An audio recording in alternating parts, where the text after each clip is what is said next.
He says that I have a confusion in regards to the prohibition of reciting the Quran while in ruku or in sujood. This is true. This is a hadith. You're prohibited from reciting the Quran. The confusion lies in what is considered to be from the Quran, but it is also considered to be a supplication, a dua, which is taken from the Quran, such as رَبَّنَا آتِنَا فِي الدُّنْيَا حَسَنَةً وَفِي الْآخِرَةِ حَسَنَةً وَقِنَا عَذَابَ النَّارِ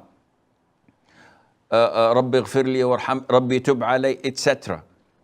هَبْ لَنَا مِنْ أَزْوَاجِنَا وَذُرِّيَّاتِنَا قُرَّةَ أَعْيُنٍ وَاجْعَلْنَا لِلْمُتَّقِينَ إِمَامًا. So many. So now the confusion rises. Can I say these supplications which are quoted from the Quran in my sujood? The answer is no problem. How is it not a problem when the Prophet prohibited us from reciting the Quran? It's very simple. You're not reciting the Quran. Here, you're reciting a supplication quoted from the Quran. So you're not reciting the ayah before it and the ayah after it. You're just reciting this single ayah or a part of an ayah.